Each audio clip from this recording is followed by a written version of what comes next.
आज हम बात एक बार फिर से झारखंड के सबसे बिगड़ैल सांसद की बात करेंगे। बिगड़ैल ऐसे क्योंकि जुबान उनकी बहुत बिगड़ी हुई रहती है और बिगड़ी हुई ऐसी रहती है कि रांची से लेके झारखंड से लेके दिल्ली तक उनकी बिगड़ैल आवाज गूंजती है। और उनके बिगड़ैल रवैये पर अगर आप देख ले तो मीडिया के एक वर्ग में बड़ी खामोशी रहती है, लेकिन गिने चुने मीडिया हाउस हैं, या इक्का दुक्का हम कहें, गिने चुने भी नहीं, इक्का दुक्का मीडिया हाउस हैं जो निशिकांत दुबे के तरफ से जो जिस तरह से कानून तोड़ा जाता है, नियम तोड़े जाते हैं, जिस तरह के गलत बयानी की जाती है, गलत चीजों को प्रस्तुत किया जाता है, नियम तोड़ने के बाद भी जिसको कहते हैं ना कि दबंगई दिखाना, दादागिरी दिखाना, उन सब को लेकर अगर कुछ मीडिया हाउस कह सकते हैं कि अपनी बात रखते हैं या उन बातों को सामने रखते हैं, तो उनमें से कुछ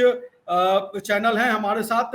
न्यूज लॉन्चर के आशीष हमारे साथ हैं, न्यूज लॉन्चर के संपादक हैं, संस्थापक हैं, हमारे साथ आशीष जुड़े हुए हैं और दिल्ली में ये आवाज बुलंद करते हैं। तो रांची में कोशिश मैं करता हूं कि निशिकांत दुबे की जो बिगड़ैल जो उनका रवैया है, क्योंकि बीजेपी के सबसे बिगड़ैल सांसद है, इस बात से इनकार नहीं किया जाता। जो ताजा मामला निशिकांत दुबे को लेकर आया है वो आया है देवघर मंदिर में, जो 2 तारीख को मनोज तिवारी 102 किलोमीटर की कांवड़ यात्रा करके देवघर मंदिर परिसर पहुंचते हैं। जब मनोज तिवारी वहां पहुंचते हैं तो शाम हो गई होती है और उस समय बाबा बैद्यनाथ को कांचा जल चढ़ रहा होता है। जो कांचा जल जो है वो जल चढ़ने की प्रक्रिया में सबसे आखिरी है, जो पंडा समाज के लोग चढ़ाते हैं, उसके बाद जल नहीं चढ़ता है। तो वहां उस पूरे मामले में 2 चीजें हुई निशिकांत दुबे और मनोज तिवारी की तरफ से, जो 2 नियम तोड़े गए। पहला नियम कि मनोज तिवारी को प्रतिबंध के बावजूद भी श्रावणी मेले के दौरान जो है वीवीआईपी प्रवेश पूरी तौर पे बंद होता है। राष्ट्रपति से लेकर राज्यपाल, मुख्यमंत्री, प्रधानमंत्री कोई भी वहां पर गर्भगृह में प्रवेश नहीं करता है। लेकिन मनोज तिवारी को निशिकांत दुबे ने अपने बाहुबल का इस्तेमाल करके, अपने दबंगई का इस्तेमाल करा के उनको गर्भगृह में मनोज तिवारी को दर्शन कराया, जो निकास द्वार होता है जहां से श्रद्धालु बाबा को जल अर्पित करके निकलते हैं, वहां से निकास द्वार से उनको प्रवेश कराया जाता है।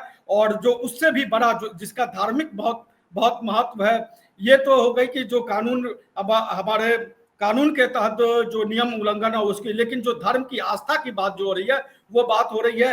जैसा कि कार्तिक नाथ ठाकुर ने दावा किया कि कांचा जल जब चढ़ गया तब मनोज तिवारी गर्भगृह में घुसते हैं और बाबा बैद्यनाथ को जल अर्पित करते हैं, जो कि धर्म के अनुसार अगर हम कहें तो ये पूरे तौर पे उसका उल्लंघन है।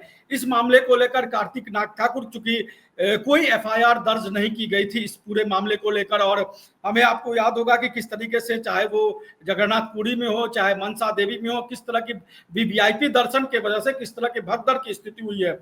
देवघर में भी अच्छी बात यह रही कि इस जो मनोज तिवारी को वीवीआईपी दर्शन कराया गया उसमें कोई भगदड़ की स्थिति, जनहानि नहीं हुई, लेकिन भगदड़ की स्थिति, थोड़ी सी अव्यवस्था की स्थिति उत्पन्न हुई।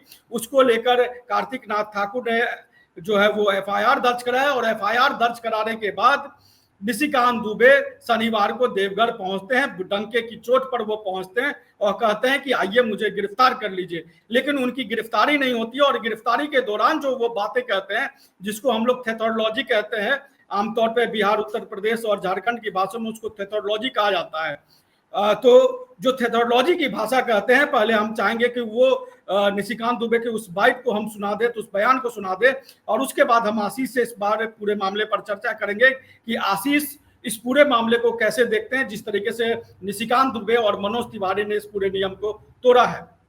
यदि हेमंत सोरेन और राहुल गांधी की मंशा ये है कि मुझे जेल डालना है, तो आज जेल ही चले जाएंगे, ज़्यादा बेटर है। एक ऐसा आदमी जिसका कोई पंडा ही नहीं है, पंडा ही नहीं है, वो जजमान ही नहीं है उसका, वो कैसे गर्भगृह में था? वो कौन है? वो क्या दामाद है हेमंत सोरेन जी का या राहुल गांधी जी का दामाद है? उसने किस आधार पर वो गर्भगृह घुस गया? मैं मंदिर का ट्रस्टी हूँ, मेरे ऊपर एफआईआर हो गया। जो इलीगल आदमी है वो इलीगल आदमी एफआईआर कर रहा है, ये तो सरकार चल रही है। ये 51वां केस है मेरे ऊपर, मेरी पत्नी के ऊपर। इस केस में भी आपको पता है कि मेरा बड़ा बेटा जो है वो भी संलिप्त है, उसके ऊपर भी एफआईआर है। मेरे भाई के ऊपर, पिताजी माताजी के ऊपर। तो इस केस से मैं दुखी हो गया और मुझे अब लगता है कि जितना केस प्रशासन जितनी केस करेगा उतनी बार मैं गिरफ्तारी देने के लिए, और कानून में यदि कोई प्रावधान है तो पुलिस मुझे गिरफ्तार करे। यदि मैंने कोई गलती की है तो पुलिस मुझे गिरफ्तार करे।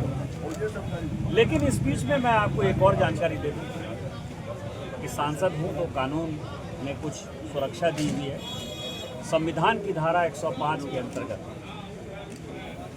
मेरे पास प्रिविलेज का जो अधिकार है, मेरे पास बोलने का जो अधिकार है, उसमें मैंने यहाँ के चीफ सेक्रेटरी के ऊपर, यहाँ के डीजीपी के ऊपर, यहाँ के डीसी के ऊपर और यहाँ के एसपी कम डीआईजी के ऊपर एफआईआर हमने प्रिविलेज किया है। इस एफआईआर के खिलाफ उस प्रिविलेज की सुनवाई पार्लियामेंट अभी चल रहा है, सोमवार को होगी और उसके बाद अब इन लोगों को दिल्ली में ही पूछा जाएगा कि किस आधार पर आप सांसद। आप ये समझिए, मेरा परिवार जो है कोई चीज़ डीआरटी से नीलामी में खरीदता है, उसके ऊपर एक नहीं 4 एफआईआर। कोई आदमी जो है मेरे ऊपर एफआईआर करता है कि ये ज़मीन जो, मान लीजिए कि मैंने किसी, आप जैसे किसी पत्रकार का ज़मीन लिया, तो ज़मीन वाला केस नहीं करेगा, जो दूसरा आदमी है वो केस कर देगा। इस तरह के फिल्मी ग्राउंड पर यदि एफआईआर हो, अब इस मंदिर का आप समझिए, इस मंदिर का मैं ट्रस्टी हूँ, मैंने धक्का दिया होगा उस एफआईआर के हिसाब से किसी पुलिस वाले को, पुलिस वाले एफआईआर नहीं कर रहे। मजिस्ट्रेट वहाँ का इंचार्ज होगा, मजिस्ट्रेट एफआईआर नहीं कर रहा। एक आम आदमी जिसको कि कोई जजमान नहीं, इलीगल आदमी है, वो गर्भगृह में घुसा हुआ अवैध आदमी, पंडा धर्मरक्षिणी का वो पदाधिकारी भी नहीं, और उसके आधार पर आप एक अवैध आदमी के आधार पर मेरे ऊपर एफआईआर कर देते हैं। यदि वो कहता है तीर्थ पुरोहित है तो मैं भी तीर्थ पुरोहित हूँ। तीर्थ पुरोहित यहाँ ऐसे बनता है जैसे कानकुब्ज, जैसे ऐसा नहीं है कि कोई पंडा, मतलब कि मैथिल ब्राह्मण यहाँ के पंडा होंगे, यहाँ के कानकुब्ज भी पंडा है, तो मैं कानकुब्ज हूँ, वो भी पंडा है। यहाँ जो गवाली पूजा में चंदा देता है वो तीर्थ पुरोहित है। 3 साल जो किया वो पंडा धर्मरक्षिणी का वोटर है। मैं 7 साल से चंदा दे चुका। अगला जब चुनाव होगा पंडा धर्मरक्षिणी का तो मुझे हर हालत में उनको वोटर बनाना होगा, तो मैं उसका भी वोटर हूँ। आप ये समझिए किस आधार पर आप जो है मेरे में और एफआईआर कर्ता में क्या है। दूसरा कहता है कि धार्मिक भावना भड़काया, धार्मिक भावना भड़काया, वो भी हिंदू मैं भी हिंदू, वो भी ब्राह्मण मैं भी ब्राह्मण। इरफान अंसारी यहाँ पूजा करेगा, कोई दिक्कत नहीं है। एसपी साहब क्रिश्चियन हैं, वो पूजा करेंगे जाके अंदर, कोई परेशानी नहीं है, कोई धार्मिक भावना। लेकिन हिंदू यदि कांवर यात्रा लेकर आएगा, मनोज तिवारी 110 किलोमीटर कांवर यात्रा लेकर आएगा, वो धार्मिक भावना भड़का देगा। तो आपने सुना आशीष की किस तरीके से जो बेशर्मी, हम कहते हैं बेशर्म राजनीति का जो ये दौर चल रहा है, उसमें निशिकांत दुबे का आपने बयान सुना, अलग अलग एंगल से वो बयान है। एक तो जो है वो वहाँ के प्रशासक को भी हिंदू मुस्लिम के तौर पर देख रहे हैं। दूसरी बात वे कह रहे हैं कि उनके पास प्रिविलेज है। तो किस तरह का प्रिविलेज है कि वो नियम कानून तोड़ के किसी को भी, जहाँ पर प्रतिबंध रहेगा, किसी भी वीआईपी को दर्शन करने पे प्रतिबंध रहेगा, उसको वो दर्शन किसी को भी करा सकते हैं। क्या इस बात का प्रिविलेज है इनको? मनीष, 2 हिस्सों में इस पूरे इनके बयान को देखिए। एक, आज की तारीख में भारतीय जनता पार्टी में कोई भी बयान, वो बयान मैं सिर्फ यहां पर नहीं कर रहा हूं, देवघर में दिया गया बयान, गोड्डा में दिया गया बयान, भाजपा का कोई भी सांसद, कोई मंत्री, यहां तक कि प्रधानमंत्री, गृह मंत्री, कोई बयान देते हैं तो वो भक्तों के लिए होता है। बड़ा क्लियर समझना होगा, भक्तों की खुराक है। मैं भोले के भक्तों की, बाबा बैद्यनाथ के भक्तों की बात नहीं कर रहा हूं। जो मोदी भक्त हैं उनको डोज देना होता है, खुराक, सुबह दोपहर शाम की खुराक होती है, किसी की सुबह शाम की होती है, कोई वीकली डोज लेता है। जब वो खुराक घटने लगती है, भक्ति घटने लगती है, तो उसको फिर डोज दिया जाता है। और कई बार जब ये मोदी जी एक्सपोज होते हैं तो डबल डोज देते हैं, हैवी डोज देते हैं। भारत की विदेश नीति भी इसी पर चल रही है। भारत की विदेश नीति हमारे पुराने जो पैटर्न था उसको, उसकी कंटिन्यूटी में नहीं है। विदेश नीति भक्तों के हिसाब से चलती है। बाहर बेइज्जत होते हैं, यहाँ पर डंका बजता है। भक्त कहते हैं डंका बजाए, मोदी जी बजाए डंका, बहुत तेज आवाज आ रही है, कान में गूंज रही है आवाज। मैं चलूं निशिकांत पर, उससे पहले मैं बाबूलाल मरांडी, उनका भी, उनकी भी खबर देखा। वो बड़े आहत हो रहे हैं आजकल। झारखंड के निवासियों से, झारखंड के एक एक नागरिक से मैं एक बात कहना चाहता हूँ, बड़ी गंभीरता से कर रहा हूँ, क्योंकि कुछ राज्य मेरे बड़े करीब रहे हैं। मनीष हमारे बहुत पुराने साथी हैं। बिहार झारखंड की पत्रकारिता आज से करीब 2 दशक पहले हम लोग बिहार झारखंड की पत्रकारिता करते थे। तो झारखंड के सभी नागरिकों से मेरा एक निवेदन है, उसको गंभीरता से सोचिएगा। नरेंद्र मोदी अक्टूबर 2001 में मुख्यमंत्री बने थे। उसके पहले नरेंद्र मोदी काउंसलर भी नहीं बने थे। काउंसलर भी नहीं बने थे, विधायक एमएलए दूर की बात है, काउंसलर भी नहीं बने थे, भिक्षाटन किए थे खाली। आपके बाबूलाल मरांडी, जो आपके नेता हैं, झारखंड के नेता हैं, बाबूलाल मरांडी 15 नवंबर 2000 को मुख्यमंत्री बन गए थे। उम्र छोड़ दीजिए, यहां पर विधायी तजुर्बे की बात है। 15 नवंबर 2000 सन 2000 मुख्यमंत्री बने थे, पहली उथली थी पहले मुख्यमंत्री के रूप में, और 1991 से विधायी अनुभव है, जब पहली बार चुनाव लड़े 1991 से अनुभव है। सोचिए, मोदी से उम्र फिर नहीं मैच करना है, मोदी से बहुत सीनियर है, विधायी रूप से बहुत सीनियर है बाबूलाल मरांडी। लेकिन मुझे तरस आ रहा है आज बाबूलाल मरांडी पर, आज मुझे तरस आ रहा है। हम निशिकांत पर भी चाह रहे हैं, कॉर्पोरेट लाइजनर पे भी आ रहे हैं। हिंदी में इसको दलाल लोग कहते हैं, अच्छा नहीं लगता शायद हिंदी वाला, तो इसलिए मैं अंग्रेजी में कॉर्पोरेट लाइजनर बोलता हूं, थोड़ा लगता है भारी भरकम, बहुत बड़ा काम करते होंगे। ये बाबूलाल मरांडी पर मुझे आज तरस आ रही है कि अपनी राजनैतिक मतलब वो स्थिति कायम रखने के लिए, राजनीति में बने रहने के लिए निशिकांत दुबे का पिछलग्गू बन गया है ये व्यक्ति, बाबूलाल मरांडी नाम का। मैं फिर कह रहा हूं झारखंड के लोगों से, रिप्रेजेंट इसलिए करता हूं कि कम से कम आपके दिल में लगे। सोचिए, बाबूलाल मरांडी आपके सूबे के पहले मुख्यमंत्री, नरेंद्र मोदी से सीनियर, और सिर्फ सियासत बची रहे निशिकांत दुबे पिछलग्गू। बाबूलाल मरांडी को आप देखते हैं कि किसी और भाजपा के नेता कार्यकर्ता के लिए आवाज उठाते हुए सुबह शाम तक परेशान रहे कि फलाना कार्यकर्ता हमारा है, मुकदमा हो गया फलाने कार्यकर्ता। इसलिए क्योंकि जो निशिकांत आपने कहा ना कि बाबूलाल मरांडी, थोड़ा सा मैं उसमें जोड़ देता हूं। आपने कहा कि निशिकांत के खिलाफ चंपई सोरेन के करीबी 2 करीबी गिरफ्तार हुए थे अशांति फैलाने के आरोप में, हथियार के साथ। गुड्डा एसपी ने उनको अरेस्ट किया था। उस मामले में बाबूलाल मरांडी का, जो चंपई सोरेन के करीबी को अरेस्ट किया गया था, बाबूलाल मरांडी का कोई बयान नहीं आया था, लेकिन निशिकांत दुबे का आ गया। चलिए, आप इसलिए झारखंड में आप बैठे, मैं यही दिल्ली से जो देख रहा हूं एकदम स्पष्ट, मैं जब जब देखता हूं बाबूलाल मरांडी, अगर निशिकांत दुबे का लंच या डिनर डिले हो जाए ना, तो बाबूलाल मरांडी इस समय खाना नहीं खाएंगे। वो तत्काल रसोइया कहेंगे कि दुबे साहब का देर हो रहा है खाना। और सोचिए, निशिकांत दुबे की एक ही योग्यता है कि वो मोदी और शाह के इस समय लाडले हैं। हालांकि उनका लाडला कोई नहीं है, यूज एंड थ्रो की पॉलिसी है, लेकिन आज की तारीख में ऐसा न्यूसेंस वैल्यू, भाजपा में न्यूसेंस वैल्यू बहुत ज्यादा है, और इस मामले में निशिकांत दुबे चैंपियन है। इनसे आधा सच और आधा झूठ वाला जो खेल होता है, इनसे जितना मन करे खिलवाइए, थकते नहीं है। सवेरे उतार दीजिए पिच पे, शाम तक झूठ फरेब, आधा सच आधा झूठ वाला, कि आपको सिक्का इधर दिखाना, हेड या टेल, वो काम ये पूरे दिन करते हैं, थकते नहीं है। तो निशिकांत दुबे मोदी शाह के करीब हैं इस समय। इनके निशिकांत दुबे के सर पर मोदी शाह का हाथ है, खासकर शाह का हाथ है। तो बाबूलाल मरांडी उस गुडबुक में नाम बना रहे, ये दुर्भाग्य, मैं बता रहा हूं, तरस आ रहा है, आज तरस आ रहा है मुझे बाबूलाल मरांडी। निशिकांत दुबे क्या है, निशिकांत दुबे का पॉलिटिकल करियर, कैसे चुनाव जीतते हैं। अब उस समय जाएंगे तो मामला बदल जाएगा। जिस दौर में, अब तो मीडिया को 10,000 5,000 भी लोग नहीं देते, जिस दौर में पैकेज दिया जाता था, ये इतना पैकेज दे दिया कि एक संपादक की नौकरी चली गई थी, इतना पैसा दे दिए थे ना। मनीष को शायद पता भी है, अब मैं बताऊंगा तो सब बता डालूंगा। अब निशिकांत दुबे को भी नहीं पता होगा कि ऐसे कैसे इतना चीजें पता है इस आदमी को, है। तो इनके पास पैसा खूब है। एक बार क्या फंक्शन था, तो पांडाल, पहली बार झारखंड में लोगों ने देखा था कि पांडाल में एयर कंडीशन एसी लगा हुआ था। निशिकांत दुबे की कृपा से झारखंड ने देखा था। तो निशिकांत दुबे कॉर्पोरेट लाइजनर रहे। अब आते हैं जरा दुबे जी पर। उन्होंने बताया वो कौन है, वो डीएम है, वो पुलिस वाले हैं, क्या एक आम आदमी है। आम आदमी देखिए, अहंकार देखिए, आम आदमी कैसे एफआईआर कर दिया। असली दुख ये है निशिकांत दुबे की। आम आदमी तो कीड़ा मकोड़ा है, वो दुबे जी को सांसद बनाने के लिए पैदा हुआ था। उसके अम्मा बाबूजी ने उसको जन्म ही दिया था कि तुम निशिकांत दुबे को सांसद बना।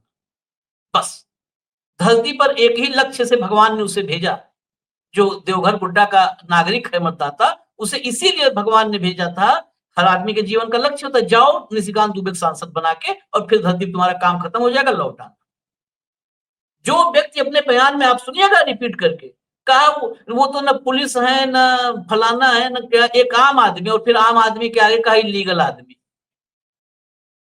तो आम आदमी असली दुख है कि आम आदमी, वो ठाकुर जी आम आदमी है, उन्होंने करवा दिया एफआईआर।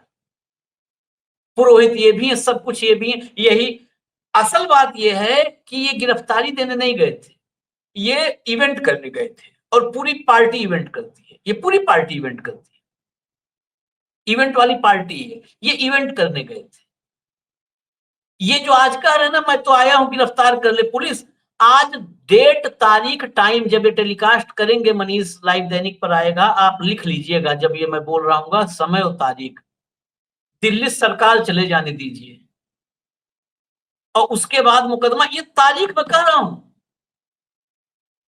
दिल्ली सरकार चली जाए, उसके बाद इन पर मुकदमा हो, या मुकदमा छोड़ दीजिए पुराने मुकदमे, पुलिस एक बार खाली नाम ले ले कि निशिकांत दुबे कहाँ है, निशिकांत दुबे आपको नजर नहीं आएंगे, गोड्डा नहीं, गोड्डा 500 किलोमीटर के चौहद्दी नजर नहीं आएंगे देवघर के।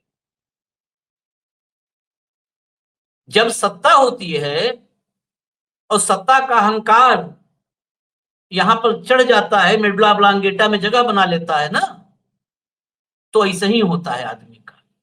हम आए हैं गिरफ्तारी देने, दामाद हैं। अच्छा, एक तो अशिष्ट भाषा, top to bottom, top to bottom, वो मोदी जी से शुरू होती है ये भाषा।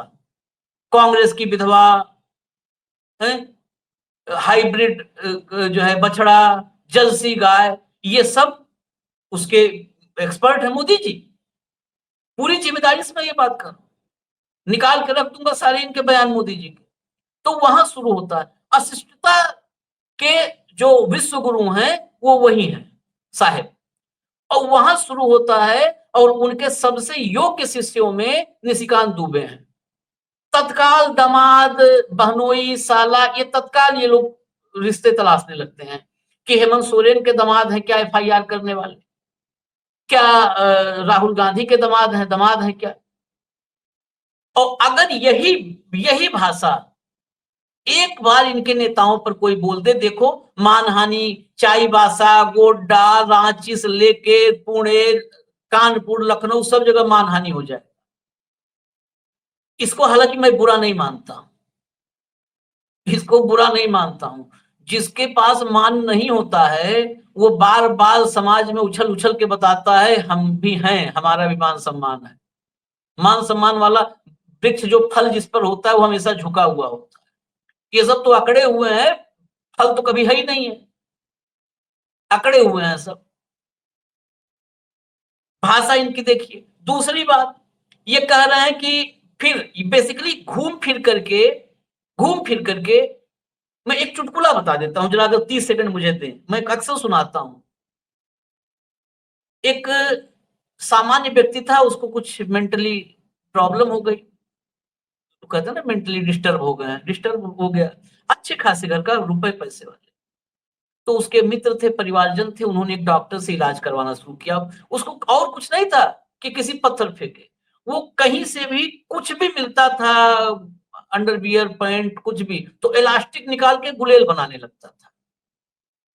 तो उसका इलाज शुरू हुआ, बाकायदे ट्रीटमेंट डॉक्टर ने शुरू किया। 3-4 साल के ट्रीटमेंट के बाद डॉक्टर ने कहा कि अब ये सेहतमंद है, दुरुस्त है, एकदम फिट हो गए। दोस्त, परिवार वाले सब खुश हुए। उसे भी पता था कि मेरे साथ इतना डिस्टरबेंस है, बाकी वो ठीक। तो बातचीत शुरू हुई, घर में आयोजन रखा गया, पार्टी, सब लोग बैठे, कहे बड़ा अच्छा हुआ यार, ये बार बार ये मेंटली जो दिक्कत हो गई थी, बड़ी दिक्कत थी, अब बताओ अब तो कुछ करने की प्लानिंग होगी। तो कहा हाँ, पैसे रुपए तो दिक्कत है नहीं, अब एक जो है फैक्ट्री लगाएंगे, प्रोडक्शन यूनिट। परिवार वाले खुश हुए कि एकदम मतलब आप ट्रैक पर आ गया ये आदमी, दोस्त भी खुश हुए। किस चीज की प्रोडक्शन यूनिट, क्या फैक्ट्री लगाओगे? तब मार्केट वगैरह देखने से लग रहा है कि अंडरगारमेंट्स, अंडरवियर वगैरह बनाएंगे तो मार्केट में अच्छा बिकेगा। तो और खुश हुए, चलो पूरी प्लानिंग मतलब पूरा खाका तैयार है। तो बातचीत वहां से हम लोगों ने डाइवर्ट करना शुरू किया, बस ये कह के चलो ये अच्छा है, मार्केट पकड़ लेगा तो इसका बहुत स्कोप है। तो कहा स्कोप हो चाहे ना हो, अंडरवियर की फैक्ट्री रहेगी तो इलास्टिक उसमें इस्तेमाल होगा, इलास्टिक निकाल के गुलेल बनाऊंगा। उसको सब लेकर के फिर डॉक्टर के पास गए और फिर डॉक्टर का सार्वजनिक रूप से सम्मान किया कि 3 साल इलाज के बाद यही किए, फैक्ट्री लगा करके आखिर में बनाया गुलेल ही इलास्टिक से। तो भाजपा के साथ ऐसे ही प्रॉब्लम है, वो कुछ भी करेंगे, वो कोई भी कंडीशन हो, वो आखिर में उसी सांप्रदायिक नफरती एजेंडे पर आ जाते, सांप्रदायिक और नफरती एजेंडे पे आखिर में आ जाते। निशिकांत भी वहीं पर है। इरफान अंसारी मुसलमान है, आ गया। इरफान अंसारी ना आता तो इरफान अंसारी मुसलमान है, देखो वो हमारे जो है उनको नफरत है। अब वो बाबा बैद्यनाथ के शरण में आ रहा है तो आपको खुश होना चाहिए ना, घर वापसी करवा रहे हो आप लोग, खुश हो कि एक मुस्लिम आया वहां पर, कम से कम बाबा के दर्शन किया है। कप्तान वहां का या डीसी वहां का क्रिश्चियन है, वो आ रहा है, हिंदू नहीं आ सकता है। अब ये कह के बेसिकली झारखंड में जो भी पॉलिटिशियन है, मैं उनको भी एक बात निवेदन करना चाहता हूं, खासकर जो भी झामुमो के या कांग्रेस के हैं, आप लोग काउंटर करना सीखिए और काउंटर जोरदार तरीके से कीजिए। ये जो कहा है ना क्लिप में, इस क्लिप का उतना पार्ट निकाल लीजिए कि हिंदू को जल नहीं चढ़ाने दोगे। ये बोल करके 55 लाख, मैंने आज डेटा पढ़ा, 55 लाख बाबा के भक्तों ने इस सावन में वहां जल चढ़ाया है। अगर मैं दुरुस्त हूं, मनीष के पास आंकड़ा होगा, लेकिन मैंने देखा तो 55 लाख की संख्या थी। उन 55 लाख बाबा के भक्तों को गैर हिंदू घोषित कर दिया है निशिकांत ने। ये मनोज तिवारी ही हिंदू है ना, और निशिकांत दुबे ही हिंदू है ना, ये दो ही हिंदू है ना, कि हिंदू को रोक दिया। 55 लाख को तो नहीं रोका था, 55 लाख को नहीं रोका था ना। आप अलग से बारिश में गिरे थे, जब वहां पर प्रतिबंध है गर्भगृह में घुसने पर, तो निशिकांत घुसे तो भी मैं सवाल खड़ा करूंगा, और राहुल गांधी को घुसा देंगे वहां के पुरोहित जो है पंडा, तो भी मैं ऐसे ही सवाल करूंगा। नहीं आशीष, आशीष एक छोटा सा आपसे रिएक्शन ये चाहेंगे कि जैसे निशिकांत दुबे ने कहा कि आपने भी डाटा बताया कि 55 लाख, और अमूमन माना जाता है कि करीब 2 लाख के आसपास, मतलब सोमवार को छोड़ दे तो वो 2 से 3 लाख चला जाता है, लेकिन 1 से 2 लाख के बीच में माना जाता है कि देवघर में लोग आते हैं सावन महीने में, कांवड़िए में। इस बार भी वही 55-60 लाख के आसपास आया होगा। यानी उस 55-60 लाख हिंदू में सिर्फ एक ही सर्वोच्च हिंदू है जिसका नाम है मनोज तिवारी। वो ही सिर्फ वीआईपी दर्शन कर सकता है। आदिवासी राष्ट्रपति जाती हैं, वो नहीं जाती हैं वीआईपी दर्शन के लिए क्योंकि कोई अव्यवस्था ना हो जाए, लेकिन मनोज तिवारी जा सकता है क्योंकि निशिकांत दुबे का वो मित्र है, वो सर्वोपरि है। तो क्या वो 50 करोड़, माफ करिएगा 50 लाख जो खबरियां आए, क्या उनकी कोई आस्था नहीं है? वो यही बात कहा, इस बात को घर घर तक पहुंचाना चाहिए। ये कहते हैं ना ये भाजपा के लोग, हमने दलित राष्ट्रपति बुलाया, मेरी जानकारी में है कि वो भी आई थी एक बार, और उन्होंने भी वीआईपी दर्शन शायद नहीं किया था। मुझे ये भी जानकारी मिली कि हेमंत सोरेन भी वहां पर आए हैं सावन में, हेमंत सोरेन ने भी वीआईपी दर्शन नहीं किया। 55 लाख श्रद्धालु आए, 55 लाख, उनके लिए तो कोई सवाल ही नहीं है। ये क्या, ये या तो ये घोषित कर दें कि यही अकेले हिंदू हैं, बाकी 55 लाख आए थे वो सब धर्मद्रोही हैं, वो हिंदू नहीं है। निशिकांत के कहने का यही मतलब है, उन 55 लाख लोगों का अपमान है, और वो मैक्सिमम बिहार से आए थे, और ये बेसिकली जो घुसे थे दोनों लोग, ये बिहार के चुनाव में लाभ लेने के लिए घुसे थे, मैं स्पष्ट रूप से कहता हूं। तो वो बिहार से, पूर्वांचल और बिहार से जाते हैं, हमें पता है, हम उस क्षेत्र से बिलोंग करते हैं। वो जितने गए थे वो बिहार से गए थे। वो 55 लाख हिंदुओं का अपमान किया है निशिकांत दुबे ने, ये कह के कि हिंदू नहीं जा सकता क्या? जब हिंदू सिर्फ मनोज तिवारी और निशिकांत दुबे उनका बेटा है, तो फिर 55 लाख हिंदू नहीं है? दूसरी बात, अगर मान लिया सब हिंदू हैं, तो ये कौन से, ये एक्स्ट्रा हिंदू है, हिंदू प्लस प्लस है? है, या हिंदू ब्रैकेट में होल स्क्वायर है, जहां पर 2ab मोदी जी जब गणित बताए थे एक बार ना, तो बताए a+b को जब ब्रैकेट में करके घेर करके ऊपर स्क्वायर लगाते हैं तो 2ab एक्स्ट्रा मिलता है। तो इनको कौन सी स्क्वायर में ब्रैकेट में करके स्क्वायर लगा गया कि इनको थोड़ा 2ab एक्स्ट्रा हिंदू मिल गया? कहां से इनको एक्स्ट्रा हिंदू है? फिर ये बताना पड़ेगा। और तीसरी बात, एक और आखिर में सवाल मैं छोड़ के जा रहा हूं झारखंड के सभी मतदाता और नागरिक के साथ। तीसरा, अगर मन में ये है कि ये दूबे हैं, वो तिवारी हैं, तो ये वीआईपी दर्शन करेंगे। तो इस देश में बाबा साहेब का संविधान है, मनुवाद नहीं है। और इसी भाव से घुसे हैं ये अभी मैं बड़ी जिम्मेदारी से कर रहा हूं कि इसी भाव से घुसे हैं, क्योंकि ये सब मनुवादी मानसिकता के हैं। संविधान तो सिर्फ जब बाबा साहब को जब चुनाव में वोट बैंक के रूप में इस्तेमाल करना होता है ना, एटीएम के रूप में, तब बाबा साहेब का नाम आता है। मन में मनु और वोट के लिए बाबा साहेब, ये मन में मनु है तब ये गए हैं, नहीं तो वहां का हर भक्त, और वैसे भी शिव तो अड़भंगी है, भोलेनाथ। वहां तो कोई तिवारी, कोई दूबे, कोई दलित, कोई पिछड़ा, कोई आदिवासी, सब बराबर। भोलेनाथ जब झारखंड में विराजमान है वहां पर, तो मैं इस बात को और कहता हूं, क्योंकि झारखंड में आदिवासी हैं, झारखंड में जब आदिवासी हैं, आदिवासी बाहुल्य इलाके में बाबा बैठे हुए हैं, बाबा के तो बारात में सब बराबर थे, कोई फर्क नहीं है वहां पे, कोई तिवारी, कोई दूबे, और सोरेन और मुंडा सब उनके लिए बराबर हैं। क्यों घुसे आप? कैसे अपने आप को अलग करोगे? एफआईआर कराने वाला गलत है तो डबल एफआईआर करवाओ। मैं ये कहता हूं, एफआईआर करवाने वाला अगर गलत है तो डबल एफआईआर करवाओ, उन पे करवा दो, कार्तिक नाथ ठाकुर जी पे, उनको भी पुलिस गिरफ्तार कर ले, तुम्हें भी कर ले, दोनों कर लेते गिरफ्तार अगर वो गलत थे, और ये जजमेंट हो जाएगा आगे कि भाई गलत कौन था। इस पे आप नहीं बच पाएंगे कि वहां पर कार्तिक नाथ ठाकुर थे, इस पे कैसे बच जाओगे भाई मनीष? कैसे बच जाओगे? वहां पे कार्तिक नाथ ठाकुर थे। मोदी जी 11 साल से बच रहे हैं कि वो नेहरू जी थे, इंदिरा गांधी थे, जिंदगी में दूसरे के पीछे छिपोगे हैं? आज अब सोचो कि कितने बौने हो गए आप ये बोल करके कि वहां कार्तिक नाथ ठाकुर थे, मतलब कार्तिक नाथ ठाकुर के पीछे छिप रहे हो आप अपने आप को बचाने के लिए उसी कार्तिक नाथ ठाकुर के पीछे आपको छिपना पड़ रहा है। आप सोचिए कितने बौने हो गए, अपना कद कितना गिरा लिया आप सांसद थे वहां के।